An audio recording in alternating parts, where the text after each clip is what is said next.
Very good evening dear friends, आप सबका YouTube channel economic equaliser में हार्दिक स्वागत है।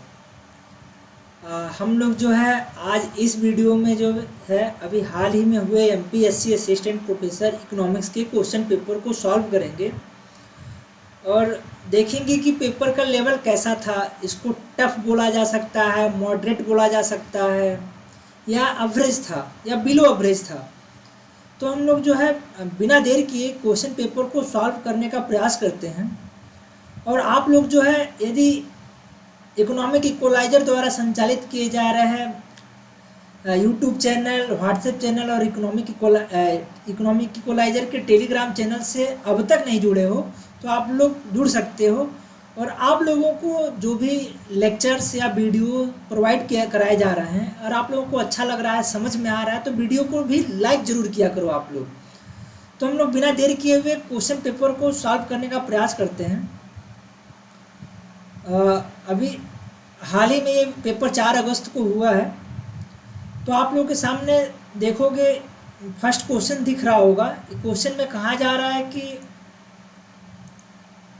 which of the following component is not included which of the following components is not included in the expenditure method for calculating national income।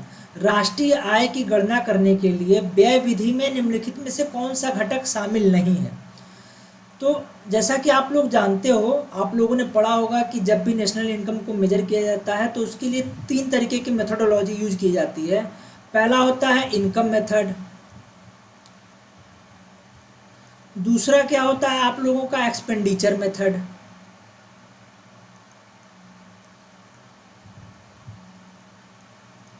और third क्या होता है value added method या value addition method. तो इसी में आप लोग इससे पूछा जा रहा है कि एक्सपेंडिचर मेथड का कौन सा कंपोनेंट नहीं है। तो अगर आप लोग ये जान जाओगे कि एक्सपेंडिचर मेथड में कौन कौन से वेरिएबल्स या कंपोनेंट्स आते हैं तो हम लोग जो है इजीली इसको क्या कर सकते हैं, एलिमिनेट कर सकते हैं कि कौन सा नहीं है। उसके लिए आप लोगों को इतना पता होना चाहिए कि जो है एक्सपेंडिचर मेथड में कौन कौन से कंपोनेंट्स को कंसीडर किया जाता है।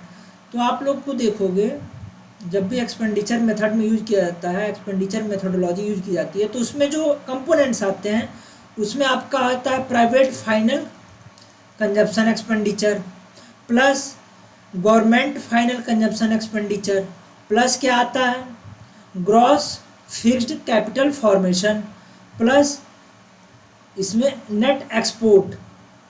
ये मेजरली इसको कंसीडर किया जाता है। लेकिन इसमें आप लोगों को मान लो किसी आने वाले किसी भी कम्पिटिटिव एग्जाम में और भी मैथमेटिकल तरीके के क्वेश्चंस या कुछ और इसमें एडिशनल मिल जाए तो उसको भी आप लोग जान जाओ। चेंज इन स्टॉक भी इसी में कंसीडर किया जाता है। चेंज इन स्टॉक का मतलब नेट एक्सपोर्ट आपका एक्सपोर्ट माइनस इम्पोर्ट हो गया। चेंज इन स्टॉक मतलब जब भी आप लोग देखते हो स्टॉक प्राइसिंग की जाती है, प्राइस लिस्टिंग किया जाता है, तो डेली का जो है स्टॉक की जब ओपनिंग होती है तो प्राइस कुछ और होती है, क्लोजिंग होती है तो कुछ प्राइस और होती है। तो चेंज इन स्टॉक जो होता है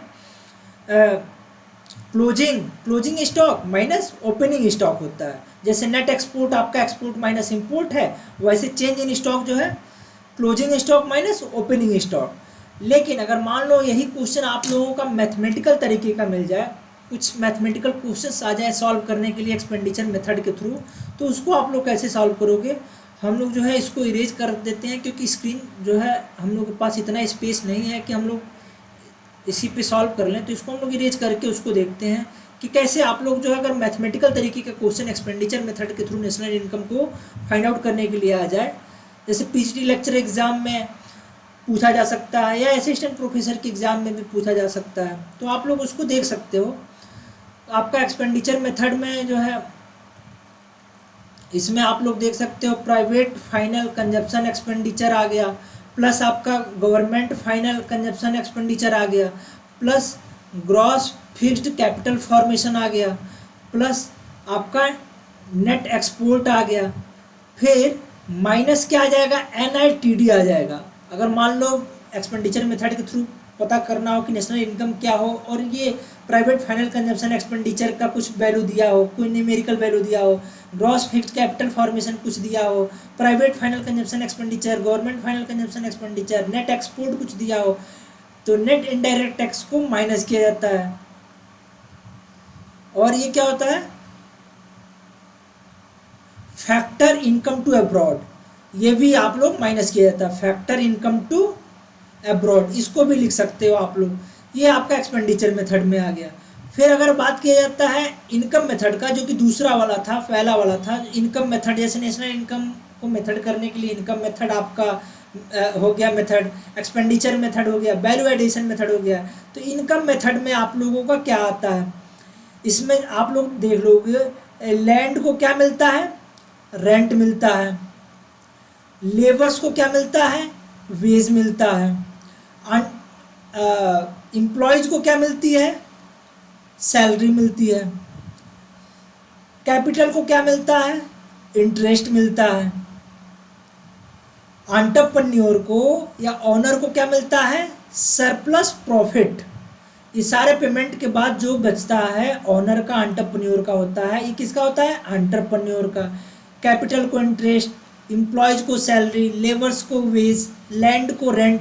तो ये सरप्लस प्रॉफिट, ये सारे जो आपके कंपोनेंट्स हैं, ये आपके, ये एम्प्लॉयज को क्या मिलती है, सैलरी मिलती है, और इसको एम्प्लॉयज को सैलरी या जो है आप लोग कंपेंसेशन टू द एम्प्लॉयज या रिम्यूनरेशन। तो आप लोग देखोगे इसमें, आप लोग देखोगे एक्सपेंडिचर मेथड में, कलर हम लोग चेंज कर लेते हैं, आप लोग इसमें देखोगे एक्सपेंडिचर मेथड में प्राइवेट फाइनल कंजम्पशन एक्सपेंडिचर था, गवर्नमेंट फाइनल कंजम्पशन एक्सपेंडिचर था, ग्रॉस कैपिटल फॉर्मेशन था, नेट इनडायरेक्ट टैक्स था, नेट एक्सपोर्ट था, नेट इनडायरेक्ट टैक्स को माइनस किया गया था, ये आपका जो है फैक्टर इनकम टू अब्रॉड, इसको भी माइनस किया गया था। तो ये आप लोग देखोगे private final consumption expenditure, expenditure method का है, कंपोनेंट्स है, गवर्नमेंट फाइनल कंजम्पशन एक्सपेंडिचर भी है, ग्रॉस फिक्स्ड कैपिटल फॉर्मेशन भी है, लेकिन रिम्यूनरेशन टू एम्प्लॉयज नहीं है। रिम्यूनरेशन टू एम्प्लॉयज जो है आप लोगों का, ये इनकम मेथड का पार्ट होगा। ये रिम्यूनरेशन टू एम्प्लॉयज जो है आप लोग देखोगे लैंड को रेंट मिलता है, लेबर को वेज मिलता है, एम्प्लॉयज को सैलरी मिलती है, या एम्प्लॉयज को कंपेंसेशन या रिम्यूनरेशन, जो ये बात कह रहा है पारिश्रमिक जो है, यही है एम्प्लॉयज को जो सैलरी मिल रही है, यही है। तो रिम्यूनरेशन टू एम्प्लॉयज ये किसका मेथड है, इनकम मेथड का, जो है नेशनल इनकम मेथड करने का जो इनकम मेथड है उसका पार्ट है ये आपका। तो इसलिए इसमें नहीं पूछा गया है, तो आप लोगों का सही ऑप्शन क्या हो जाएगा, सी। ठीक है, ये आप लोग देख सकते हो, ये आप लोगों को एक्सप्लेनेशन मैंने दे दिया, आप लोग ये देख सकते हो। रिम्यूनरेशन टू एम्प्लॉयज इसका क्या हो जाएगा, राइट ऑप्शन हो जाएगा। अब हम लोग जो है सेकंड क्वेश्चन पे आते हैं। सेकंड क्वेश्चन में आप लोग को देखोगे कह रहा है कि the most important factor which affect international capital movement is r, अंतर्राष्ट्रीय पूंजी संचलन को प्रभावित करने वाला सबसे महत्वपूर्ण कारक है। अंतर्राष्ट्रीय पूंजी संचलन को प्रभावित करने वाला सबसे महत्वपूर्ण कारक है। तो इसमें आप लोग देखोगे इसका राइट ऑप्शन क्या हो जाएगा, इसका राइट ऑप्शन क्या हो जाएगा, इसका राइट ऑप्शन जो हो जाएगा आप लोगों का हो जाएगा इसमें डिफरेंस, ये ए वाला ऑप्शन जो है, difference among the current interest rate in the various countries. इसमें क्या होता है, कैपिटल जो है आपका, जहाँ जिस कंट्री में लो रेट ऑफ इंटरेस्ट लो है, वहाँ से हाई रेट ऑफ इंटरेस्ट वाले कंट्रीज में आउटफ्लो हो जाएगा, या उस कंट्री में जहाँ हाई रेट ऑफ इंटरेस्ट है वहाँ आ जाएगा वो कैपिटल, क्योंकि वहाँ पे रिटर्न ज़्यादा मिलेगा। तो इस क्वेश्चन का सही ऑप्शन जो हो जाएगा, ये कह रहा है कि most important factor affect international capital movement. Capital movement के लिए सही ऑप्शन आपका क्या हो जाएगा, इंटरेस्ट रेट की डिफरेंस होने की वजह से capital movement from lower to higher rate of interest country की तरफ क्या करेगी, मूव कर जाएगी। तो इस क्वेश्चन का सही ऑप्शन आपका क्या हो जाएगा, विभिन्न देशों में मौजूदा ब्याज दरों के बीच अंतर, ए वाला सही ऑप्शन। ये आप लोग देखो, the most important factor which affect international capital movement is the difference among the current interest rates in the various countries. Capital flows from that country in which the interest rates are low to those where the interest rates are high because capital its high return there, क्योंकि वहाँ पूंजी को ज़्यादा return मिलता है, इसलिए वो high return high rate of interest वाले कंट्री की तरफ क्या करेगी, मूव कर जाएगी। तो इस क्वेश्चन का सही ऑप्शन ए हो गया।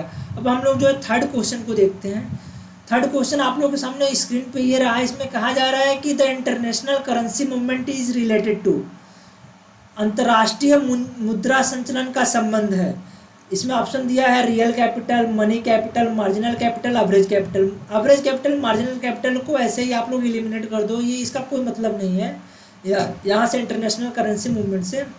इस क्वेश्चन का राइट ऑप्शन जो होगा आप लोगों का रियल कैपिटल होगा, वास्तविक पूंजी। रियल कैपिटल क्यों होगा, आप लोगों को मैंने ये लिंक दिया है, इस लिंक से आप लोग इसको फाइंड आउट कर लेना, इसको ट्रेस कर लेना ये क्यों होता है। International currency movement is related to, अंतर्राष्ट्रीय मुद्रा संचलन का संबंध है वास्तविक पूंजी से। इसको आप लोग यहाँ से ट्रेस कर सकते हो, ये लिंक मैंने आप लोगों को दिया है, ये IMF का रिपोर्ट है जिसमें इसको मेंशन किया है रियल कैपिटल को, ठीक है, आप लोग उससे देख सकते हो। अब हम लोग फोर्थ क्वेश्चन को देखते हैं।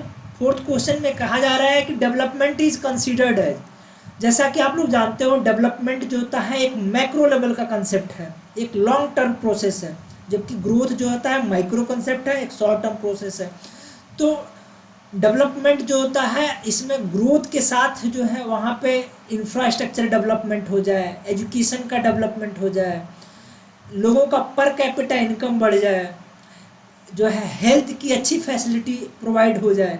इंफ्रास्ट्रक्चर में ये सारा हेल्थ हो गया, एजुकेशन हो गया, बिजली हो गया, ये सब में अच्छी तरीके से ग्रोथ हो तो उसको हम लोग बोलते हैं डेवलपमेंट। तो डेवलपमेंट में क्वालिटेटिव चेंज को कंसीडर किया जाता है। तो इसका सही ऑप्शन क्या हो जाएगा, economic growth plus qualitative difference. Qualitative economic growth plus qualitative difference, ये आप लोग नहीं, सी नहीं है, इसका राइट ऑप्शन क्या है, डी। इसको आप लोग देख सकते हो। अब हम लोग जो है नेक्स्ट क्वेश्चन को देखेंगे। नेक्स्ट क्वेश्चन में कहा जा रहा है कि कौटिल्य कोष मूलदंड is emblem of which department. Kautilya का कोष मूलदंड किस विभाग का प्रतीक है, पूछ रहा है कि किस विभाग का प्रतीक है। तो यहाँ पे देखो आप लोग, रिजर्व बैंक ऑफ इंडिया नहीं, goods and service tax department नहीं, इनकम टैक्स कोष मूलदंड कह रहा है, तो ये इनकम टैक्स से मिलता जुलता लग रहा है, इनकम टैक्स डिपार्टमेंट होगा। इसका राइट ऑप्शन क्या हो जाएगा, income tax department. Central board of direct tax ये भी नहीं होगा। ये क्यों होगा, इसको आप लोग यहाँ पे देख सकते हो। कोष मूलदंड जो होता है इज मीन्स रिवेन्यू, ठीक है, is the source root of rule. किसी भी इकोनॉमी को वो कराने के लिए, इकोनॉमी को संचालित करने के लिए, उसको सुचारू रूप से काम करने के लिए रेवेन्यू, गवर्नमेंट रेवेन्यू जनरेट करती है, रेवेन्यू के लिए वो टैक्स इंपोज करती है, डायरेक्ट एंड डायरेक्ट टैक्स। तो वही है, it is the perfect line of income tax department. कोष मूलदंड जो है आपका सी ऑप्शन क्या हो जाएगा, सही हो जाएगा।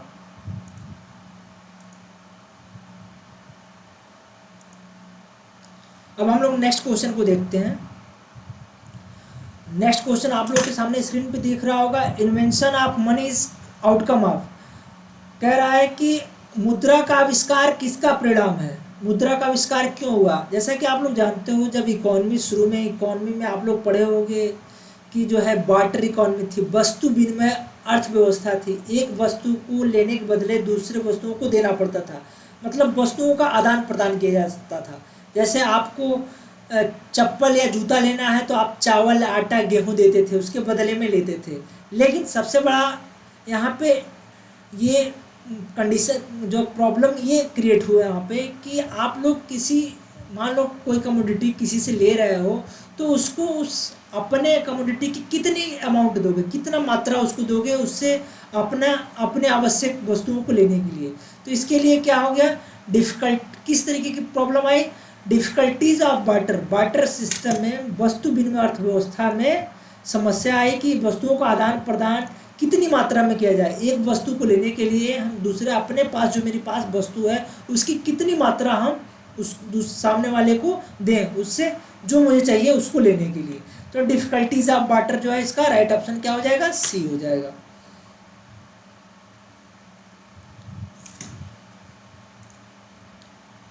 ये आप लोग देख सकते हो। इसका सही ऑप्शन क्या हो जाएगा, difficulties of water, C option is right. Next question की तरफ हम लोग चलते हैं।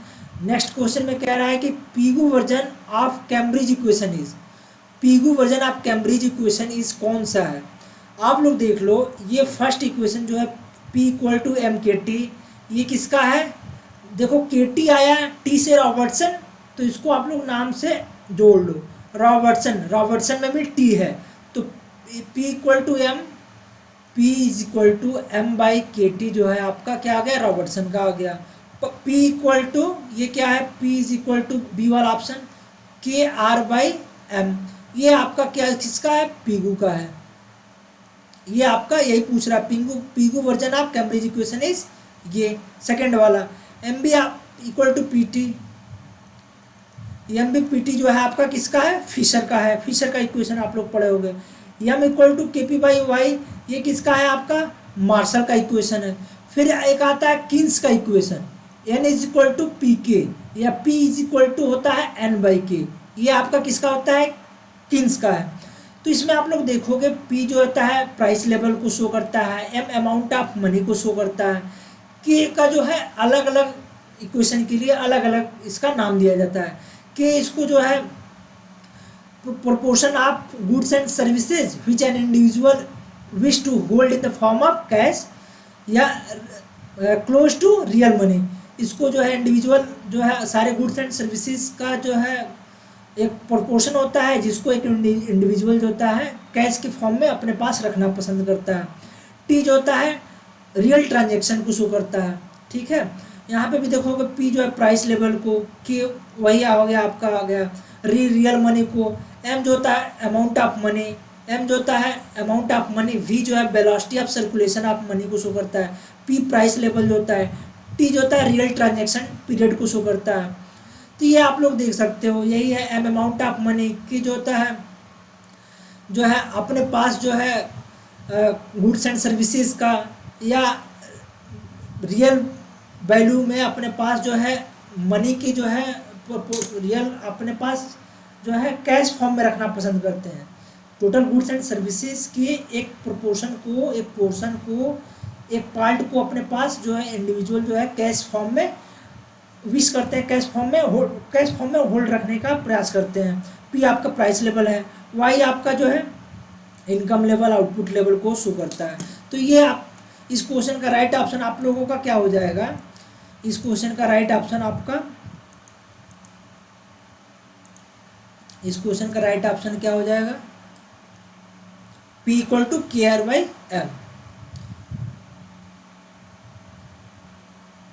अब हम लोग नेक्स्ट क्वेश्चन को देखते हैं। नेक्स्ट क्वेश्चन में आप लोग देखोगे कह रहा है कि the relationship between the two elements mentioned in the psychological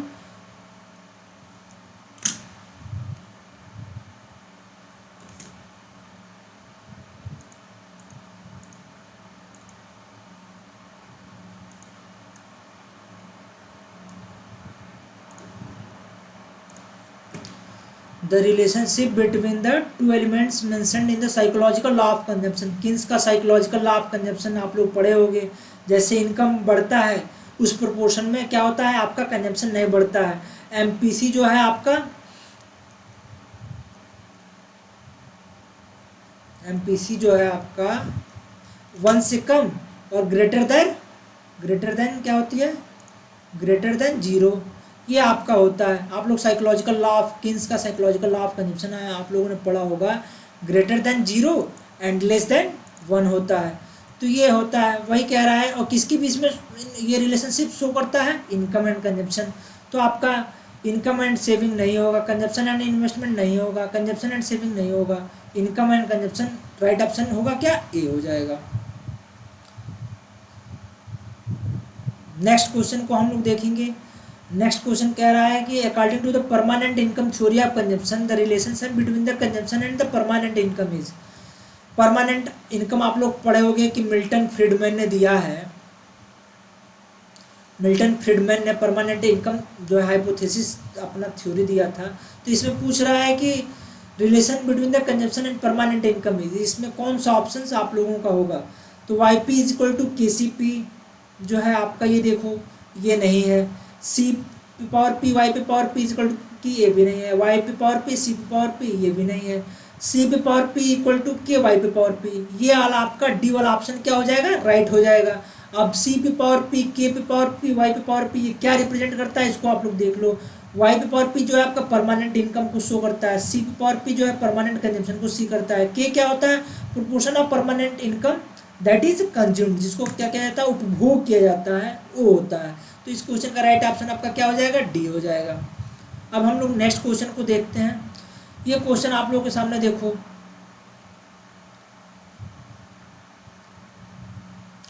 कह रहा है कि mother fund and daughter fund, मतलब आत्मनिर्भर भारत के अंतर्गत मदर फंड और डॉटर फंड निवेश से संबंधित है।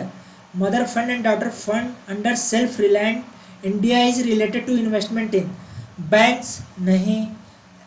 MSME yes, agriculture not, women empowerment not. इस क्वेश्चन का राइट ऑप्शन क्या हो जाएगा, MSME. MSME is the right, micro small and medium enterprises. ये आप लोग देखोगे यहाँ पे आप लोगों के सामने एक्सप्लेनेशन दिया गया है। Mother fund will provide funds only to the daughter funds for the onward investment as growth capital, while the investment in the MSME will be done by the daughter fund under the fund. Both the mother and daughter funds will be duly registered as a alternative investment fund with the SEBI. SEBI के जो है अंदर ये क्या होते हैं, registered होते हैं, और किसके लिए यूज किया जाता है, एमएसएमई के लिए, micro and small medium enterprises के लिए। तो इस क्वेश्चन का राइट ऑप्शन क्या हो जाएगा, बी हो जाएगा। अब हम लोग नेक्स्ट क्वेश्चन को देखते हैं। नेक्स्ट क्वेश्चन आप लोग देखोगे स्क्रीन पे दिख रहा होगा, कह रहा है कि sustainable net income tax into account, सतत शुद्ध राष्ट्रीय आय को ध्यान में रखा जाता है, किसको, only environmental capital not, only manufacturing capital नहीं, both manufacturing capital and environmental capital. Sustainable है तो इन्वायरमेंटल इसमें आना ही चाहिए, इसके ऑप्शन में इन्वायरमेंटल आएगा ही। तो ये देखो both manufacturing capital and human capital, ये भी नहीं है। सही ऑप्शन क्या हो जाएगा आपका, सी हो जाएगा, both manufacturing capital and environmental capital. Right option क्या होगा, सी हो जाएगा। अब हम लोग नेक्स्ट क्वेश्चन की तरफ चलते हैं। ये तो रटने वाले क्वेश्चन हैं, इनको आप लोग कर सकते हो। What measure is adopted to correct adverse balance of payment, प्रतिकूल भुगतान संतुलन को ठीक करने के लिए कौन सा उपाय अपनाया जाता है। आप लोग देखते हो गवर्नमेंट क्या करती है, इंपोर्ट को रोक देती है, एक्सपोर्ट को प्रमोट करती है, टैक्स को क्या करती है, काउंटर टैरिफ इम्पोज कर देती है, जो इंपोर्ट किया जाता है तो उसको रोकने के लिए, correct adverse balance of payment को सही करने के लिए, बैलेंस ऑफ पेमेंट हमारा खराब हुआ है उसको सही करने के लिए गवर्नमेंट क्या करती है, इंक्रीज इन इन्फ्लेशन नहीं, ओवर वैल्यूएशन ऑफ मनी नहीं, devaluation of currency yes, all of the above not. तो इसका राइट ऑप्शन क्या हो जाएगा आपका, डिवैल्यूएशन, मुद्रा का अवमूल्यन किया जाता है। जब डिवैल्यूएशन करती है गवर्नमेंट तो क्या होता है, जो इंपोर्ट करते हो इंपोर्ट कॉस्टली हो जाता है, तो इंपोर्ट कॉस्टली हो जाएगा जब आप डिवैल्यूएशन किया जाता है, जो है मुद्रा का अवमूल्यन किया जाता है, तो क्या होता है, हम लोग की मुद्रा का अवमूल्यन करते हैं तो मुद्रा की जो वैल्यू क्या होती है, बहुत कम हो जाती है। तो जो हम लोग इंपोर्ट मंगाते हैं हम लोग, तो इंपोर्ट क्या हो जाता है, हमारे लिए कॉस्टली हो जाता है, तो इंपोर्ट को हम लोग क्या कर देते हैं, कम कर देते हैं, हमारा एक्सपोर्ट प्रमोशन होने लगता है। तो इसलिए इस क्वेश्चन का राइट ऑप्शन क्या हो जाएगा, डिवैल्यूएशन ऑफ करेंसी। अब हम लोग जो है नेक्स्ट क्वेश्चन को देखते हैं। नेक्स्ट क्वेश्चन कह रहा है, which of the following is not one of the monetary measure to correct disequilibrium in the balance of payment, भुगतान संतुलन में असंतुलन को ठीक करने के लिए निम्नलिखित में से कौन सा एक मौद्रिक उपाय नहीं है।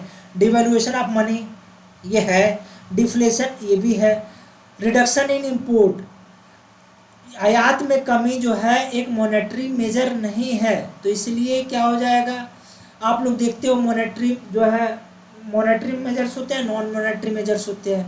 नॉन मॉनेटरी मेजर्स में आप लोग देखोगे कोटा होता है, क्वांटिटी रिस्ट्रिक्ट कर दिया जाता है, तो रिडक्शन इन इंपोर्ट अगर है, कोटा को भी अप्लाई कर दिया जाए तो क्वांटिटी अगर लिमिटेड कर दिया जाए इंपोर्ट की तो क्वांटिटी रिस्ट्रिक्शन हो जाएगी, तो इंपोर्ट क्या हो जाएगी, कम भी हो सकता है। तो रिडक्शन इन इंपोर्ट्स को हम लोग जो है मॉनेटरी मेजर्स में इंक्लूड नहीं कर सकते हैं, तो राइट ऑप्शन क्या हो जाएगा, सी हो जाएगा।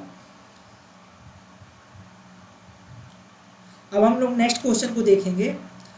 नेक्स्ट क्वेश्चन आप लोगों के सामने स्क्रीन पे दिख रहा होगा। कह रहा है कि which statement is correct regarding the Keynesian employment theory. Keynes के रोजगार सिद्धांत के अनुसार कौन सा कथन सही है? Total income of a country depends on in total employment. गलत है। क्यों गलत है? अभी आप लोगों को बताया जा रहा है। Total employment depends upon the aggregate effective demand. बिल्कुल सही है। Long term aggregate demand always equals to long term aggregate supply. Keynes जो होता है लॉन्ग टर्म की बात ही नहीं करते हैं, शॉर्ट टर्म की बात करते हैं। तो इसलिए थर्ड वाला ऑप्शन आप लोग ऐसे ही एलिमिनेट कर सकते हो। तो जो थर्ड वाला ऑप्शन है उसको आप लोग एलिमिनेट कर दोगे तो आप लोग के पास 1 2 एंड केवल ये ए एंड डी वाला ऑप्शन बचेगा। वन क्या है? Total income of a country depends on total employment. ये भी नहीं होगा। क्यों नहीं होगा? Total income of a country depends on its if total income and total employment according to Keynes, as per Keynes, total income and total employment of a country depends on the aggregate effective demand। जो होता है aggregate कुल प्रभावी मांग पर निर्भर करता है, किन्स ने बताया था। इसलिए ये टोटल एम्प्लॉयमेंट भी नहीं होगा। Only 2 is right, that is option D. इस क्वेश्चन का राइट ऑप्शन क्या हो जाएगा? डी। ये आप लोग देखो, ये आप लोगों को मैंने एक्सप्लेनेशन ले आया हूँ। Some of the features of the Keynesian economics are the aggregate demand and aggregate supply governs the effective demand. The aggregate demand does not change in the short run. Keynes focused on the aggregate demand. Keynes economists believe that the employment and income are depend on the effective demand. तो वही कह रहा है, ये देखो total income की बात कर रहा है, किस पे? टोटल एम्प्लॉयमेंट में। बिल्कुल नहीं होगा। Keynes economists believe that employment and income are dependent on the effective demand. Effective demand कौन सा है आपका? सेकंड वाला ऑप्शन। तो केवल डी वाला इस क्वेश्चन का राइट ऑप्शन क्या हो जाएगा? डी। इसको आप लोग एक्सप्लेनेशन को पढ़ सकते हो। अब आप लोग देखोगे नेक्स्ट क्वेश्चन है, इसमें कहा जा रहा है the formula of average propensity to consume. उपभोग औसत उपभोग प्रवृत्ति क्या होती है? एपीसी पूछ रहा है। एपीसी जो होता है सी अपन वाई होता है, टोटल कंजम्पशन अपन टोटल इनकम। तो ये आप लोग देखोगे इसमें total consumption and expenditure upon total income, ये वाला ऑप्शन सही हो जाएगा। Increment in consumption, increment in income, मतलब डेल्टा सी अपन डेल्टा वाई, ये आपका क्या होता है? एमपीसी होता है, जो बी वाला ऑप्शन है। तो बी वाला गलत हो जाएगा क्योंकि पूछा जा रहा है एपीसी को। तो एपीसी क्या होता है? डेल्टा ये C Y Y, total consumption expenditure upon total income. तो ये ऑप्शन आपका सही हो जाएगा। Total income upon total consumption expenditure total income total, ये जस्ट इसका क्या कर दिया है? इन्वर्स कर दिया है। तो ये भी गलत हो जाएगा। सी वाला भी क्या हो जाएगा? गलत हो जाएगा। टोटल सेविंग अपन टोटल इन्वेस्टमेंट ऐसा अपन आई, ये भी गलत हो जाएगा। तो राइट ऑप्शन क्या हो जाएगा हम लोगों का इस क्वेश्चन का? ए हो जाएगा। अब हम लोग नेक्स्ट क्वेश्चन को देखते हैं। नेक्स्ट क्वेश्चन आप लोगों के सामने स्क्रीन पे दिख रहा होगा। इसमें कह रहा है कि व्हेन वाज द ब्रेटन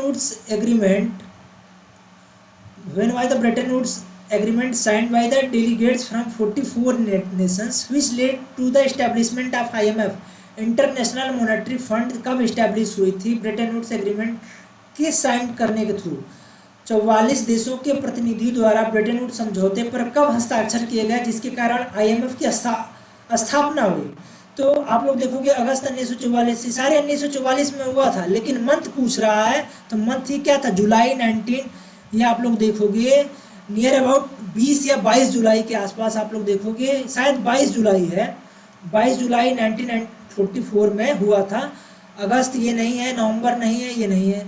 तो ये जुलाई 1944 में हुआ था। ये ऑप्शन क्या होगा? राइट होगा इसका। आप लोग जो है इसको देख सकते हो, 22 जुलाई 20 या 22 जुलाई 1944 है। अब हम लोग नेक्स्ट क्वेश्चन को देखते हैं। ये भी क्वेश्चन रटने वाले हैं, इसमें दिमाग लगाने की आप लोगों को जरूरत नहीं है। आप लोग रटे हुए होगे तो कर लोगे, अगर नहीं रटे हुए हो, नहीं पढ़े हो, तो फिर आप लोगों के क्वेश्चन ऑप्शन गलत हो जाएंगे। What is the probability that an observation drawn at random from the normal distribution with the mean 5 and standard deviation 3 will be the between 2.5 and 4.34? ये आप लोग जो है नॉर्मल डिस्ट्रीब्यूशन पढ़े होंगे, तो नॉर्मल डिस्ट्रीब्यूशन में जेड स्कोर होता है, उसके थ्रू इसका आप लोग जेड स्कोर की टेबल होती है, उससे वैल्यू आप लोग इसको निकालोगे। इसमें जब हम लोग प्रोबेबिलिटी निकालते हैं तो ये जो वैल्यू होता है आप लोग देखते हो वैल्यू जो होता है इसका, इसमें क्या होता है, ये जो है आपका ए एंड बी है, ये जो है ए एंड बी, आप इसको कैसे सॉल्व किया जाता है, ये होता है आपका, आप लोगों ने पढ़ा होगा ना, एक्स माइनस म्यू अपन स्टैंडर्ड डेविएशन, जेड स्कोर की जो वैल्यू निकाला जाता है, तो एक्स माइनस म्यू अपन स्टैंडर्ड डेविएशन, तो वही दिया है मीन जो है आपका, म्यू जो है यहाँ पॉपुलेशन मीन ही है, स्टैंडर्ड डेविएशन इसकी बात कर लिया है, मीन की वैल्यू दे दिया है आपका 5 एंड स्टैंडर्ड डेविएशन आपका दे दिया है 3। इसको सॉल्व कैसे करते हैं, ये आप लोग ए एंड बी जो है आपका, ये हो जाएगा पी की वैल्यू जो हो जाएगी ए माइनस म्यू अपन स्टैंडर्ड डेविएशन, ये एक्स, ये हो जाएगा बी माइनस म्यू अपन स्टैंडर्ड डेविएशन। तो आप लोग इसको सॉल्व करोगे, जब हम लोग सॉल्व करेंगे तो आप लोग देख सकते हो इसकी वैल्यू कैसे आएगी। इसके लिए जेड स्कोर की वैल्यू होती है, उस टेबल से इसकी वैल्यू हम लोग देखेंगे कौन से इंटरवल में 68%, 95% या कौन से इंटरवल में आप लोग पढ़ते हो नॉर्मल डिस्ट्रीब्यूशन प्रोबेबिलिटी फंक्शन में, तो उसमें देखते हो कि कौन से ये इंटरवल में आता है। तो इस क्वेश्चन को अगर आप लोग सॉल्व करोगे तो ए की वैल्यू यहाँ पे दे दिया है, ये है आपका ए और ये आपका हो गया बी।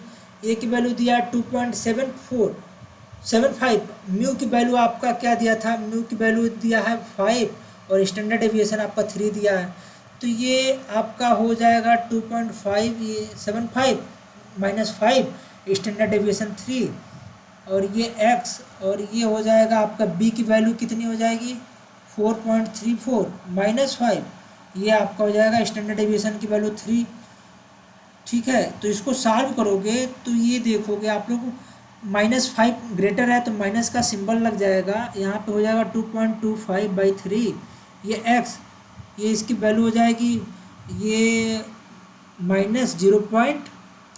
आप लोग 66/3। इसको जब सॉल्व करोगे आप लोग 3 से डिवाइड करोगे तो -0.37 जा 21, 3 5 जा 5, ये आ जाएगा x, ये इसकी वैल्यू सॉल्व करोगे तो -0.22।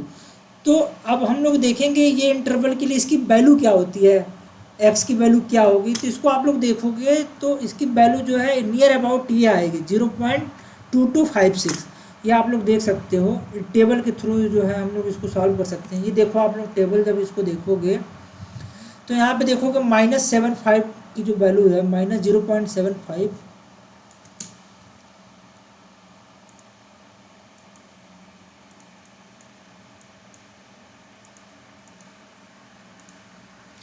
यहाँ पे आप लोग देखोगे माइनस जो है -0.75 की वैल्यू कितनी है -0.2266, तो वही था हम लोग ये ऑप्शंस में देखोगे तो यहाँ 5 6 है, तो ये हम लोग का सी वाला ऑप्शन जो है क्या है मोस्ट अप्रोप्रिएट ऑप्शन है, तो इसका सही आंसर क्या हो जाएगा सी हो जाएगा। अब हम लोग जो है नेक्स्ट क्वेश्चन को देखते हैं।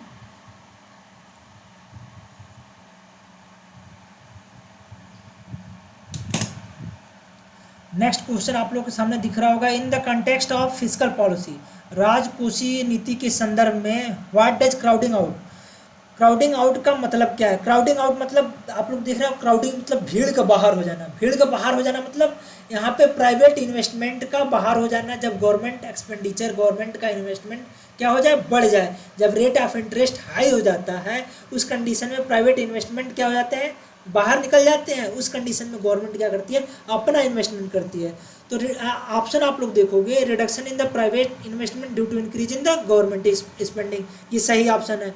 Reduction in the consumption due to the increase in the tax rate गलत है। Reduction in the foreign investment due to increase in the government डेप्ट, ये भी गलत है। Increase in the inflation due to the government budget deficit, ये भी गलत है। तो सही ऑप्शन क्या हो जाएगा आप लोगों का, सही ऑप्शन क्या हो जाएगा reduction in the private investment due to increase in the government spending, सरकारी खर्च में वृद्धि के कारण निजी निवेश में कमी। इस क्वेश्चन का सही ऑप्शन क्या हो जाएगा ए हो जाएगा। अब हम लोग नेक्स्ट क्वेश्चन पे चलते हैं। नेक्स्ट क्वेश्चन आप लोगों के सामने दिख रहा होगा स्क्रीन पे, कह रहा है कि what is one of the major reforms introduced in the union budget to enhance fixed transparency, निश्चित पारदर्शिता बढ़ाने के लिए केंद्रीय बजट में पेश किए गए प्रमुख सुधारों में से क्या है। अभी आप लोगों को मैंने जल्द ही हाल ही में बजट का एक वीडियो प्रोवाइड कराया था, बजट लेक्चर्स था, जो यूनियन बजट जो अभी अनाउंस हुई थी 23 जुलाई को। तो 25 जुलाई को हम लोगों ने एक बजट पे एक आप लोगों के सामने कंप्लीट लेक्चर्स होगा, आप लोग यूट्यूब पे देख सकते हो। तो उसमें मैंने बताया था कि जो बजट था पहले फरवरी वीक के फर्स्ट डेट में आती थी, लास्ट में आती थी, फरवरी मंथ के लास्ट वीक में बजट को अनाउंस किया जाता था। लेकिन जब ये हुआ है मेजर रिफॉर्म्स हुआ उसमें, तो उसमें आप लोग नोट कर सकते हो जो मेजर रिफॉर्म्स हुआ उसमें क्या क्या किया गया। पहला इसमें क्या किया गया, 1 फरवरी को बजट को अनाउंस किया जाने लगा, जो कि पहले क्या आती थी फरवरी के लास्ट। बजट का अनाउंसमेंट फरवरी के फर्स्ट वीक में 1 तारीख को होने लगी। दूसरा क्या हो गया, रेलवे बजट को मर्ज कर दिया गया किसके साथ, यूनियन बजट के साथ। तीसरा क्या किया गया, discontinuation of plan and non plan classification. Budget में जो एक्सपेंडिचर के लिए plan expenditure, non plan expenditure जो होता था, plan and non plan classification होता था, इसको भी जो है जनरल बजट के साथ मर्ज कर दिया गया। तो इन 3 जब मेजर रिफॉर्म्स हुए थे, उन रिफॉर्म्स में तीनों आएंगे। क्या, बजट पहले फरवरी के लास्ट वीक में अनाउंस होती थी, उसको 1 फरवरी के डेट में कर दिया गया। फिर दूसरा क्या किया, रेलवे बजट के लिए एक सेपरेट रेलवे के लिए बजट आया करता था, उसको मर्ज कर दिया गया जनरल बजट के साथ। तीसरा, इसको डिसकंटिन्यूएशन कर दिया गया plan and non plan expenditure के लिए। तो इस क्वेश्चन का राइट ऑप्शन क्या हो जाएगा, सी हो जाएगा। इसको आप लोग नोट कर सकते हो, वीडियो आप लोग रिवाइंड करके देख सकते हो। और फिर हम लोग नेक्स्ट क्वेश्चन को सॉल्व करेंगे। नेक्स्ट क्वेश्चन में कह रहा है, when change in the demand of one good occurs due to change in the price of another good, what is it called. जब एक वस्तु की मांग में परिवर्तन दूसरे वस्तु की कीमत में परिवर्तन के कारण है तो उसे क्या कहा जाता है। ऑप्शन आप लोग देखोगे, cross elasticity of price, cross elasticity demand, substitution of elasticity, all of the above. इसका राइट ऑप्शन जो होगा क्या होगा, क्रॉस इलास्टिसिटी ऑफ डिमांड। आप लोग क्रॉस इलास्टिसिटी ऑफ डिमांड में पढ़ते हो, जब हम लोग पढ़ते हैं क्रॉस इलास्टिसिटी ऑफ डिमांड,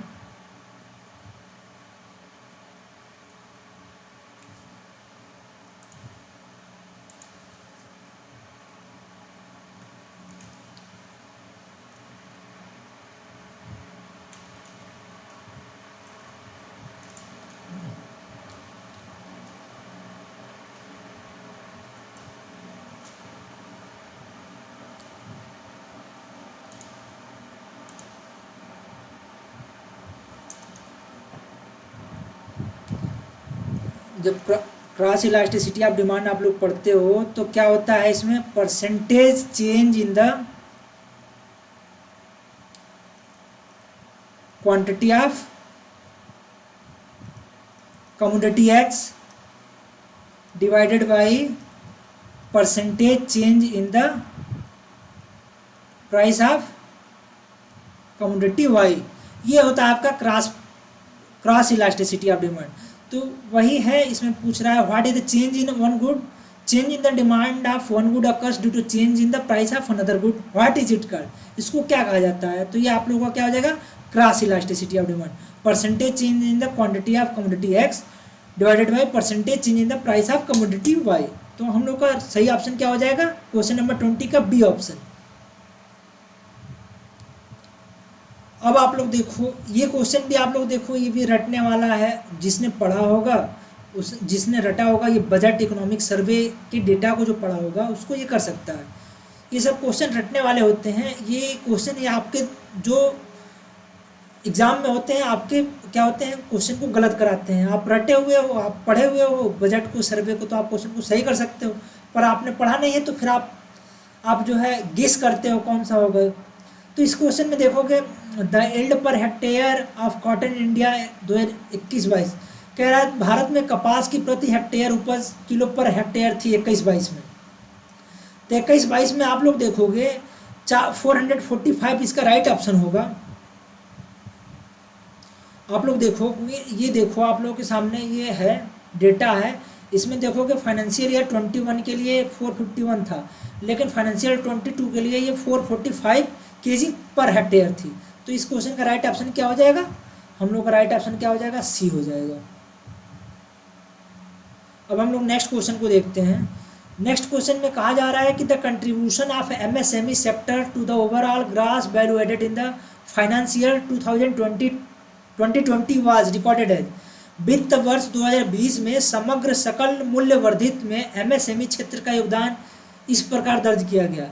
अब कह रहा है कि फाइनेंशियल FY 2020 मतलब 1 अप्रैल 2019 से 31 मार्च 2020 2020 में 1 अप्रैल 2019 से 31 मार्च 2020 में एमएसएमई सेक्टर का overall the contribution of MSME sector overall gross value added financial 2020 was कितना था। तो ये आप लोग के सामने देखोगे 24.5% ये नहीं है, 26.3% ये नहीं है, 28.2% ये भी नहीं है। इसका राइट ऑप्शन क्या हो जाएगा, D option 30.5%। D option is right. इसके सामने आप लोग के सामने ये एक्सप्लेनेशन है, इसको आप लोग, ये लिंक मैंने दिया है, इसको आप लोग देख सकते हो। As per the latest information received by the ministry of statics and programme implementation to the share of MSME gross value added in all India gross domestic product during the year 1920, 2021 and 21-22। तो ये 19-20 में आप लोग देखोगे ये कितना था 30.5, ये 27.2021 के लिए था। ये कह रहा है 20 के लिए, फाइनेंशियल ईयर 20 है मतलब 1 अप्रैल, आपको बताया 1 अप्रैल जो है 1 अप्रैल 2019 से 1 मार्च 31 मार्च 2020, वही है FY 2020। इसको बोलते हैं FY 20, या आप लोग इसको 1 अप्रैल 2019 से 31 मार्च 2020 ये हो जाएगा आपका। तो वही आप लोग देखो ड्यूरिंग द ईयर 19-20 हुआ, ये कितना था 30.5, तो ये 30.5 इसका राइट ऑप्शन हो जाएगा। क्वेश्चन नंबर 22 का डी ऑप्शन इज राइट। अब हम लोग नेक्स्ट क्वेश्चन को देखेंगे। नेक्स्ट क्वेश्चन आप लोग देख रहे होगे, पूछ रहा है कि which type of public expenditure promotes the social welfare and improve income distribution. किस तरीके का सार्वजनिक व्यय सामाजिक कल्याण को बढ़ावा देता है और आय वितरण में सुधार करता है। जो इनकम का डिस्ट्रीब्यूशन होता है उसमें सुधार करता है। डिफेंस स्पेंडिंग नहीं, इंफ्रास्ट्रक्चर डेवलपमेंट नहीं, एडमिनिस्ट्रेटिव एक्सपेंसेज नहीं, social services like health and education yes. C option क्या होगा, राइट ऑप्शन होगा। C option is right. इस क्वेश्चन का राइट ऑप्शन क्या हो जाएगा, सी। आप लोग एक्सप्लेनेशन पढ़ सकते हो, यहाँ मैंने एक्सप्लेनेशन दिया हुआ है। यहाँ पे देखो आप लोग लिखा है कि this category include the expenditure related to education, health security, social security, housing aids among others against property. Social expenditure is therefore very crucial in reducing inequalities and promoting social mobility, consequently improving the quality of life and life of the disadvantaged। ठीक है, जो disadvantaged जो हैं, जो इसका नुकसान भुगते हैं, उनमें सुधार करने के लिए ये क्या होगा, social services like health and education क्या है, सोशल वेलफेयर को प्रमोट करने के लिए, इनइक्वालिटीज़ को रिड्यूस करने के लिए social services like health and education is important element. तो ये पब्लिक एक्सपेंडिचर का ये एलिमेंट हो जाएगा, social services like health and education. इस क्वेश्चन का राइट ऑप्शन क्या हो जाएगा, सी हो जाएगा। अब आप लोग जो है नेक्स्ट क्वेश्चन को देख सकते हो। इसमें क्या रहा है कि the relation between the correlation coefficient R and the regression coefficient bxy and byx is correctly expressed as। सहसंबंध गुणांक r और प्रतिगमन गुणांक bxy और byx के बीच संबंध को सही ढंग से व्यक्त किया गया है। इसमें आप लोगों को बताना है कि कौन से वो इक्वेशन है जो इसको सही तरीके से रिप्रेजेंट करता है, शो करता है। आप लोग पढ़े हो क्या, हम लोग पढ़ते हो r स्क्वायर इक्वल टू, इसमें क्या होता है beta X Y into beta Y X. ये क्या होता है, regression coefficient of regression of X on Y, coefficient of regression Y on X. जो ये है ये आपका क्या होता है, coefficient of regression of X on Y, और ये क्या होता है coefficient of regression of Y on X. तो ये होता है आप लोगों का R square equal to under root B X Y multiply by B Y X, या इसको आर इक्वल टू हम लोग लिख देते हैं प्लस माइनस क्या, ये इसको थोड़ा आप लोग सही कर लो,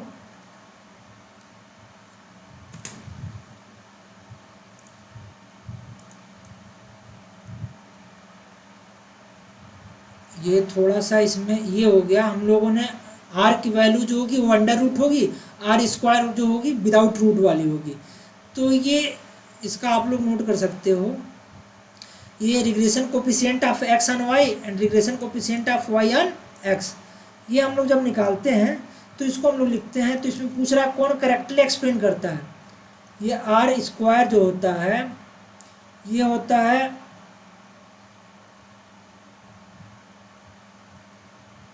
B X Y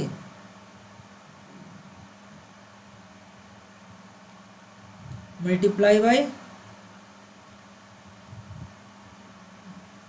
B Y X, ठीक है। आर स्क्वायर जो होता है आप लोगों का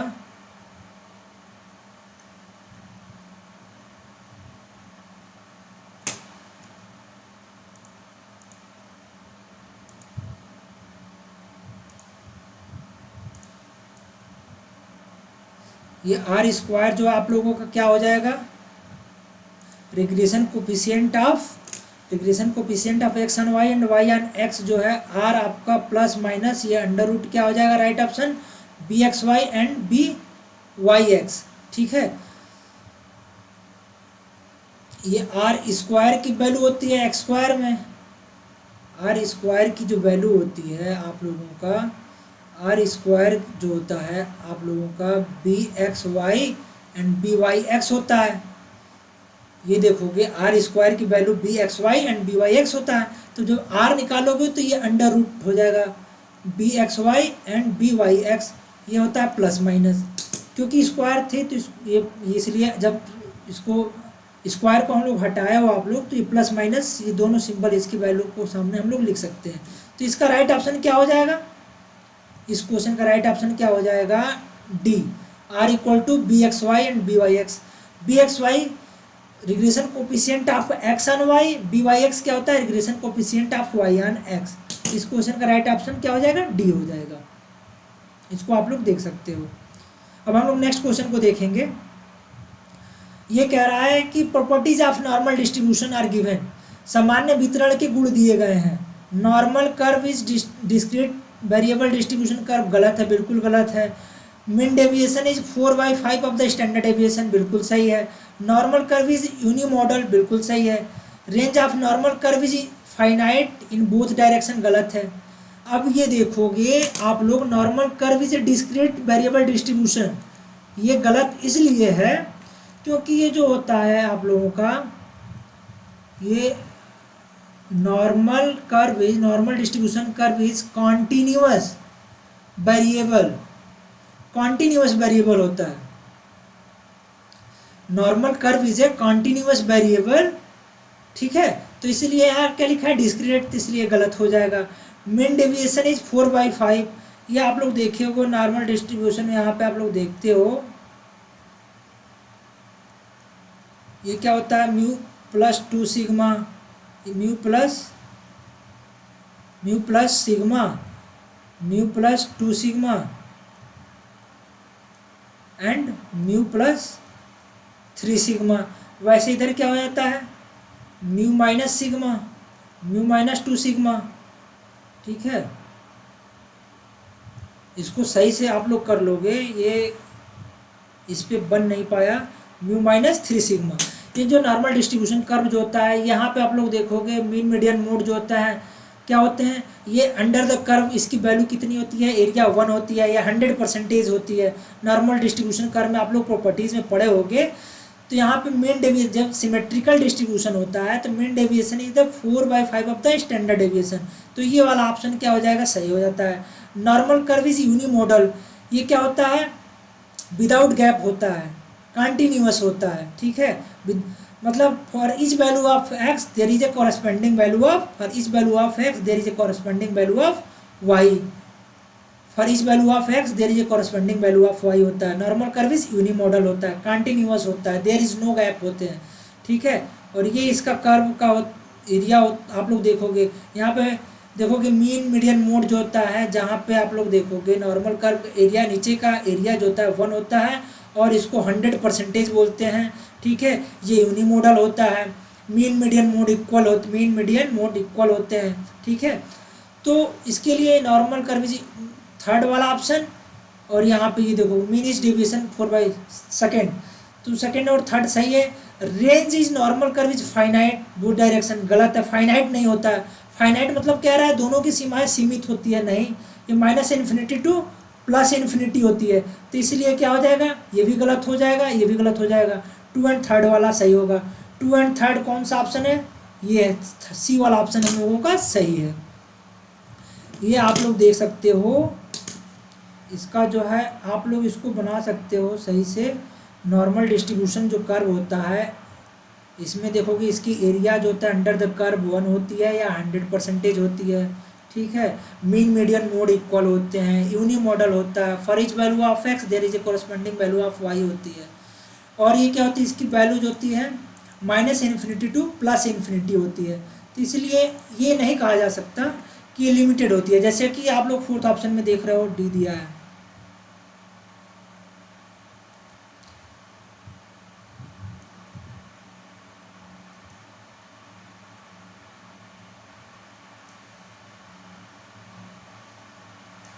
यहाँ पे आप लोग देखोगे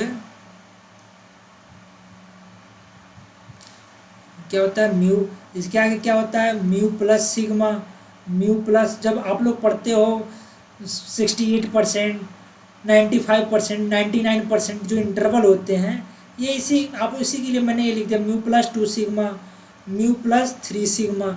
यहाँ जब लेफ्ट साइड में आते हो आप लोग तो mu minus sigma, mu minus 2 sigma, mu minus 3 sigma, ये वैल्यू होते हैं। यहाँ पे जो होता है, यहाँ पे नॉर्मल डिस्ट्रीब्यूशन कर्व के लिए मीन मीडियन मोड की वैल्यू क्या होती है, इक्वल होती है। अंडर द कर्व जो होती है वैल्यू जो होता है, एरिया होता है, वैल्यू 1 होती है या 100% होती है, मीन मीडियन मोड इक्वल होते हैं। फॉर यहाँ पे mean deviation is 4/5 of the standard deviation होता है, तो इसलिए इस क्वेश्चन का राइट ऑप्शन क्या हो जाएगा, आपका सी हो जाएगा। अब हम लोग नेक्स्ट क्वेश्चन को आप लोग देखोगे, नेक्स्ट क्वेश्चन को हम लोग सॉल्व करते हैं। नेक्स्ट क्वेश्चन कह रहा है to correct the deficit in the balance of payment adjustment through the exchange depreciation is known as. To correct the deficit, भुगतान संतुलन में घाटे को ठीक करने के लिए विनिमय मूल्य ह्रास के माध्यम से समायोजन करना कहा जाता है। इनकम इफेक्ट नहीं, सब्स्टिट्यूशन इफेक्ट नहीं, प्राइस डिक्रीज नहीं, ट्रेड इफेक्ट। इस क्वेश्चन का राइट ऑप्शन क्या हो जाएगा, व्यापार प्रभाव। ट्रेड इफेक्ट आप लोग देखते हो, जब डेफिसिट होता है ट्रेड इफेक्ट, तो हम लोग क्या करते हैं, डिवैल्यूएशन कर देते हैं। जब डिवैल्यूएशन कर दिया जाता है तो इंपोर्ट कॉस्टली हो जाता है, एक्सपोर्ट प्रमोट हो जाता है, तो एक्सपोर्ट को प्रमोशन मिल जाता है, ठीक है।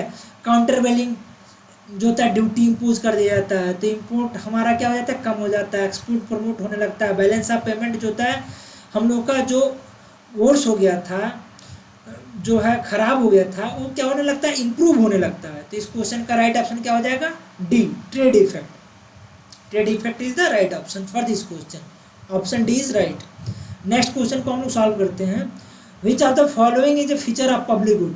अभी हम ये आप लोग देखोगे एनटीए नेट में भी ये क्वेश्चन आ चुका है कि पब्लिक गुड की कौन से जो है फीचर्स होते हैं, कौन से कैरेक्टराइस्टिक्स होते हैं। पब्लिक गुड जो होता है नॉन एक्सक्लूडेबल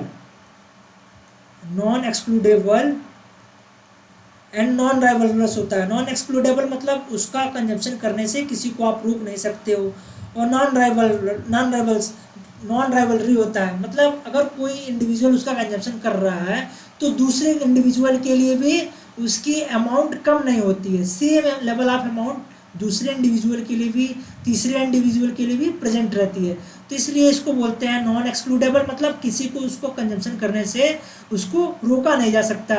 और नॉन राइवलरस मतलब किसी एक इंडिविजुअल के कंजम्पशन करने से उसकी क्वांटिटी कम नहीं हो जाती, दूसरे के लिए भी सेम लेवल ऑफ क्वांटिटी क्या होती है, मौजूद रहती है, अवेलेबल रहती है। तो feature of public goods is non rivalrous and non excludable. B option is क्या हो जाएगा, राइट ऑप्शन हो जाएगा इस क्वेश्चन का। अब हम लोग नेक्स्ट क्वेश्चन को देखते हैं। नेक्स्ट क्वेश्चन आप लोगों के सामने स्क्रीन पे दिख रहा होगा। The annual growth rate per capita national income in percentage at constant price 11-12 in year 2020 to 23 first advance estimate में पूछ रहा है। फिर आप लोग अगर इकोनॉमिक सर्वे अभी जो रिलीज हुआ था 22-23 का, 23-24 का आप लोग देखोगे, 23-24 में तो अभी आप आया है, अभी इकोनॉमिक सर्वे रिलीज हुआ है, उसमें भी डेटा दिया हुआ है। फर्स्ट एडवांस एस्टिमेट में आप लोग देखोगे तो फर्स्ट एडवांस एस्टिमेट में जो ये कांस्टेंट प्राइस पे एनुअल ग्रोथ रेट आप पर कैपिटल नेशनल इनकम की बात कर रहा है, कांस्टेंट प्राइस 11-12 का 2022-23 में, तो उसमें देखोगे इसमें राइट ऑप्शन हम लोग का 7.5% होगा। इसका राइट ऑप्शन क्या होगा, 7.5%। आप लोग के सामने ये एक्सप्लेनेशन आप लोग इसको देख सकते हो। ये 5.5 नॉट 7.5, ये क्या है 5.5। B option is right. इस क्वेश्चन का राइट ऑप्शन क्या है, 7.5 नहीं है ये बी, इसको आप लोग सही कर लो। ये क्या है 5.5 है। इसका एक्सप्लेनेशन आप लोग देख सकते हो यहाँ इकोनॉमिक सर्वे का जो डेटा रिलीज हुआ था उसमें फर्स्ट एडवांस एस्टिमेट का आप लोग डेटा देख सकते हो। यहाँ पे आप लोग देख सकते हो कि ये देखो जो कि पूछ रहा है 2022-23 में, ये कह रहा है यहाँ देखो first advance estimate of national income and expenditure component of 2020-23 at 11-12 prices. तो ये देखो 22-23 का डेटा ये है, ये क्या है 21-22 का है। 21-22 का नहीं देखना है हम लोग को, 22-23 का देखना है। तो 22-23 में आप लोग देखोगे, यहाँ पे देखोगे gross per capita GNI per capita NNI दोनों 5.55% है। तो इसको आप लोग वही क्वेश्चन में भी वही पूछा है, 22-23 के लिए पूछा है एडवांस एस्टिमेट के लिए। ये आप लोग देखो 11-12 एंड 22-23 फर्स्ट एडवांस एस्टिमेट, तो इसलिए इसका राइट ऑप्शन क्या हो जाएगा, बी हो जाएगा। ये आप लोग इसको देखो, ये देखो 22-23 फर्स्ट एडवांस एस्टिमेट 11-12 प्राइसेज पे, तो राइट ऑप्शन क्या हो जाएगा, बी, दैट इज 5.5%। अब हम लोग नेक्स्ट क्वेश्चन को देखते हैं। नेक्स्ट क्वेश्चन में कह रहा है कि what percentage of Madhya Pradesh gross state domestic value added GSVA at constant prices is contributed the primary sector agricultural in 2020-21। Madhya Pradesh के सकल राज्य मूल्य वर्धित GSVA मौजूदा कीमतों पर कितना प्रतिशत प्राथमिक क्षेत्र द्वारा योगदान किया गया है। ये क्वेश्चन भी क्या है, रटने वाला है। आप लोग जो है MP का आप लोग जो है इकोनॉमिक सर्वे और बजट पढ़ के गए होंगे, तो ये क्वेश्चन आप लोग इजीली कर सकते हो। इसका राइट ऑप्शन क्या है, डी है 47। ये 46.98% है, जो कि क्या है 47% है दिए गए ऑप्शन में। मोस्ट अप्रोप्रिएट क्या है, डी ऑप्शन राइट है। ये आप लोग के सामने आप लोग इसको ऑप्शन देख सकते हो 47%। इसका एक्सप्लेनेशन आप लोग के सामने ये मैं ले आया हूँ। यहाँ देखो the primary sector accounts for 46.98 at current prices of the state GSDP at as of 2020-21 estimation followed by the industry का ये देख सकते हो 19.47% है। सर्विस सेक्टर का 33.55% है। तो यहाँ पे gross state domestic product primary sector क्या पूछा है क्वेश्चन में, तो प्राइमरी सेक्टर का आपका क्या हो जाएगा, क्वेश्चन में देखो यहाँ पे देखो आप लोग प्राइमरी सेक्टर एग्रीकल्चर का पूछा है, तो प्राइमरी सेक्टर के लिए क्या हो जाएगा 47%। क्या हो जाएगा, डी वाला ऑप्शन क्या हो जाएगा, राइट ऑप्शन हो जाएगा। अब हम लोग जो है नेक्स्ट क्वेश्चन करते हैं। नेक्स्ट क्वेश्चन आप लोग ये देखो, आप लोग के सामने स्क्रीन पे ये रहा है। इसमें कहा जा रहा है कि which among the following is not correct according to the endogenous growth theory. आप लोग जो है एंडोजीनियस ग्रोथ थ्योरी, इसमें आप लोगों को पता होना चाहिए कि एंडोजीनियस ग्रोथ थ्योरी होता क्या है, एंडोजीनियस ग्रोथ थ्योरी को दिया किसने है। तो एंडोजीनियस ग्रोथ थ्योरी की अगर बात किया जाए तो endogenous growth theory tells about the investment in the human capital, knowledge and innovation, technological innovation की बात करता है, नॉलेज की बात करता है, ह्यूमन कैपिटल में इन्वेस्टमेंट की बात करता है। तो इसको आप लोग नोट कर सकते हो। एंडोजीनियस ग्रोथ थ्योरी जो है बात करता है इन्वेस्टमेंट इन ह्यूमन कैपिटल, मानव पूंजी में निवेश,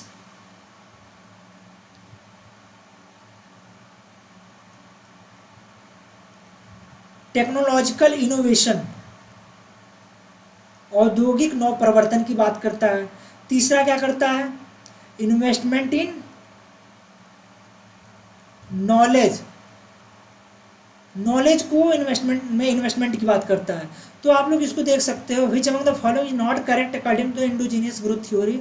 और फिर अगर आप लोग के सामने एक क्वेश्चन आ जाए कि इंडोजीनियस ग्रोथ थ्योरी, देखो आप लोग ऑप्शन में देखो दिया गया है, अभी ऑप्शन में दिया गया है, इसमें देखो बात कर रहा है कि नॉट करेक्ट। इसमें इंडोजीनियस ग्रोथ थ्योरी में क्या क्या आता है आपको ये पता है, तो कौन सा नहीं आता है ये आप लोग एलिमिनेट कर सकते हो।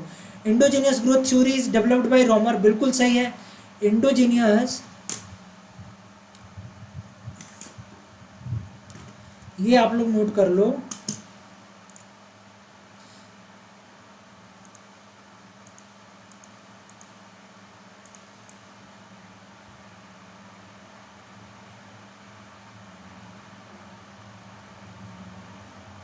आप लोग जो है अगर YouTube चैनल इकोनॉमिक इक्वलाइजर को सब्सक्राइब नहीं किए हो तो सब्सक्राइब कर लो। हम लोग MPSC के पेपर को सॉल्व करेंगे, और बाकी अभी आने वाले इस मंथ के एंड में हम लोग रेगुलर क्लास स्टार्ट करने जा रहे हैं। NTA NET JRF के लिए एक सिंगल बैच होगा, और असिस्टेंट प्रोफेसर जिसमें UPHESC और बाकी अदर स्टेट्स के असिस्टेंट प्रोफेसर, UPGDC और जितने भी PGT लेक्चरर के पोस्ट हैं, अभी हरियाणा PGT लेक्चरर का पोस्ट आया हुआ है।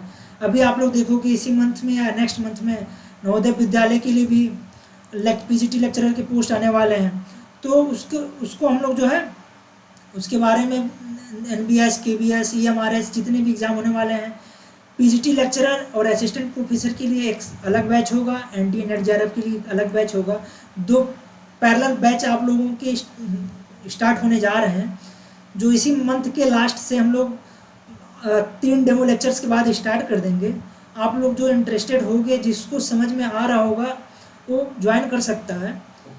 आप लोग देख सकते हो इसमें कह रहा है कि अब बात किया जाए इंडोजीनियस ग्रोथ थ्योरी की, बात किसने दिया गया है, तो इंडोजीनियस ग्रोथ थ्योरी को रेवेल ने दिया हुआ है, रेवेले ने दिया हुआ है, पॉल रोमर ने दिया हुआ है और रॉबर्ट लुकास।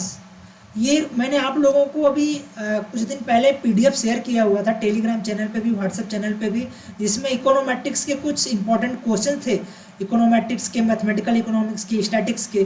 तो उसमें मैंने एक इंडोजीनियस ग्रोथ थ्योरी और एक्सोजीनियस ग्रोथ थ्योरी कि कौन कौन से मॉडल हैं और किसने दिया है, इस पर एक मैंने PDF शेयर किया हुआ था, उसको आप लोग देख सकते हो। तो इसमें रिवेले, Paul Romer and Robert Lucas, ये इसके इंडोजीनियस ग्रोथ थ्योरी को इन्होंने इसको दिया हुआ है।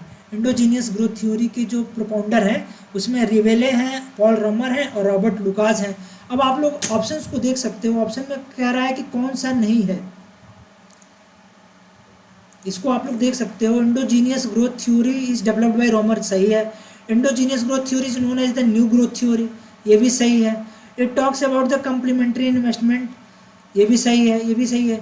Endogenous growth theory is known as old growth theory, D वाला ऑप्शन आपका नहीं होगा। तो इस क्वेश्चन का राइट ऑप्शन क्या हो जाएगा, डी, क्योंकि पूछ रहा है कि नॉट करेक्ट। यहाँ आप लोग देखोगे नॉट करेक्ट पूछ रहा है, तो ये वाला हो जाएगा। आप लोग देख लो इंडोजीनियस ग्रोथ थ्योरी को रेवेले ने, पॉल रोमर ने, रॉबर्ट लुकास ने दिया हुआ है। Endogenous growth theory consider about investment in the human capital, knowledge and technological innovation, जो होता है औद्योगिक नव प्रवर्तन की बात करता है, ह्यूमन कैपिटल में इन्वेस्टमेंट की बात करता है, नॉलेज में इन्वेस्टमेंट की बात करता है। तो इसको मैंने बता दिया आप लोगों को। तो इस क्वेश्चन का राइट ऑप्शन क्या हो जाएगा, इस क्वेश्चन का राइट ऑप्शन क्या हो जाएगा, डी, डी नहीं है। ठीक है, आप लोग इसको देख सकते हो। और ये देखो मैंने आप लोगों के सामने PDF से, मैं उस PDF से ले आया हूँ। इंडोजीनियस ग्रोथ थ्योरी में कौन कौन से इंडोजीनियस ग्रोथ थ्योरी से कौन कौन से मॉडल उस पर बेस्ड है। एक मॉडल भी है आपका, रैमसे मॉडल है जो है, ये देखो सर्जियो रेवेलो ने, जो मैंने बताया हूँ किसने दिया है, रॉबर्ट लुकास, ये तीनों लोगों ने इंडोजीनियस ग्रोथ थ्योरी को दिया हुआ है, सर्जियो रेवेलो, Paul Romer and Robert Lucas. लेकिन एक मॉडल, रैमसे मॉडल, ये मॉडल भी जो है क्या है, इंडोजीनियस ग्रोथ थ्योरी पे बेस्ड है। एक्सोजीनियस ग्रोथ थ्योरी पे आपका हेरोडोमर मॉडल जो है सोलो मॉडल और कार्डोर का मॉडल, ये आपके एक्सोजेनियस ग्रोथ थ्योरी में मॉडल इस पर बेस्ड है। तो ये मैंने आप लोगों के सामने एक्सप्लेनेशन के साथ ये हम लोग एमपीएससी असिस्टेंट प्रोफेसर के फर्स्ट पार्ट को सॉल्व कर लिए। अब हम लोग जो है आने वाले वीडियो में हम लोग बहुत जल्दी ही second, third, fourth and fifth part को भी 30 क्वेश्चंस करके हम लोग 5 पार्ट्स में एमपीएससी असिस्टेंट प्रोफेसर इकोनॉमिक्स के कंप्लीट क्वेश्चन पेपर को सॉल्व करेंगे। और जो है आप लोग जो है यूट्यूब चैनल, व्हाट्सएप चैनल और टेलीग्राम चैनल से अब तक नहीं जुड़े हो, यूट्यूब चैनल को अब तक नहीं सब्सक्राइब किए हो, तो आप लोग यूट्यूब चैनल को सब्सक्राइब कर सकते हो। चैनल के लिंक आप लोगों को डिस्क्रिप्शन में भी मिल जाएंगे और बाकी इस वीडियो के लिंक डिस्क्रिप्शन में भी मिल जाएंगे, यूट्यूब चैनल के भी डिस्क्रिप्शन में मिल जाएंगे। और टेलीग्राम चैनल को आप लोग जरूर ज्वाइन करो। टेलीग्राम चैनल पे जितने भी एक्सपेक्टेड क्वेश्चन हैं, जितने भी अनसीन क्वेश्चंस हैं, आप लोग अभी तक जो किसी एग्जाम में नहीं आए हुए हैं या फिर जो भी बजट के रिगार्डिंग क्वेश्चंस होते हैं, इकोनॉमिक सर्वे के रिगार्डिंग जो अभी लेटेस्ट बजट आया हुआ है जिस पे क्वेश्चन को फ्रेम किया जा सकता है, वो सारे क्वेश्चंस टेलीग्राम चैनल पे भेजा गया है, व्हाट्सएप चैनल पे भी भेजा जाता है। आप लोग चैनल से जुड़ो, चैनल को सब्सक्राइब करो। इकोनॉमिक इक्वलाइजर से आप लोगों को बहुत ही अच्छा अभी सारे स्टेट के असिस्टेंट प्रोफेसर के क्वेश्चन पेपर को हम लोग सॉल्व करेंगे, पीजीटी लेक्चरर के पेपर को सॉल्व करेंगे। अभी हाल ही में जो अगस्त में जो पेपर होने जा रहा है अभी NT NET पेपर, इसको भी हम लोग आने वाले समय में सॉल्व करेंगे। और जो जून में पेपर कैंसिल हो गया था उस पेपर को भी हम लोग यूट्यूब पे सॉल्व करेंगे। तो आप लोग जो है यूट्यूब चैनल, व्हाट्सएप चैनल और टेलीग्राम चैनल को सब्सक्राइब कीजिए, चैनल से जुड़िए। और वीडियो को आप लोग समझ में आ रहा है तो आप लोग लाइक भी किया करो, क्योंकि लाइक और सब्सक्राइबर्स जो है हमारे लिए एक इंसेंटिव के रूप में काम करेंगे। आप लोगों को इकोनॉमिक्स को जितना इजी हो सकता है उतना इजी बताने का, उस क्वेश्चन को सॉल्व करने का पूरा प्रयास किया जाएगा। आप लोग बस हमारे साथ जुड़े रहिए और इकोनॉमिक इक्वलाइजर को अपना बहुत सारा प्यार और आशीर्वाद दीजिए। Thank you very much dear friends.